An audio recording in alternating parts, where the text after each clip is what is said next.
Hello everyone, তোমরা সবাই কেমন আছো? আশা করি খুব ভালো আছো আর আমিও খুব ভালো আছি। অনেকদিন পর আমাদের বাড়ির কাছেই একটা অন্নপ্রাশন খেতে গিয়েছিলাম একটা বাড়িতে।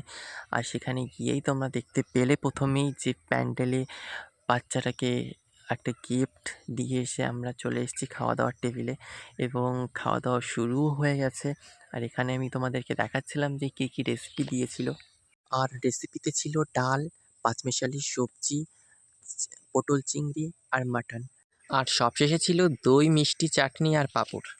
যেহেতু এটা আমার ফার্স্ট ব্লগ, তো ভিডিওটা কেমন লাগলো অবশ্যই কমেন্ট করে জানিও এবং ভালো লাগলে একটা লাইক করো এবং বেশি বেশি করে শেয়ার করো এবং চ্যানেলটা সাবস্ক্রাইব করতে একদম ভুলো না। এবং তোমরা সবাই আমার চ্যানেলটিকে বেশি বেশি করে ভালোবাসা দাও এবং সাপোর্ট করো, যাতে আরও ভালো ভালো ভিডিও কন্টেন্টের ভিডিও আনতে পারি এবং আরও এগোতে পারি। তো আজকের মতো টাটা, দেখা হবে নেক্সট ভিডিওতে।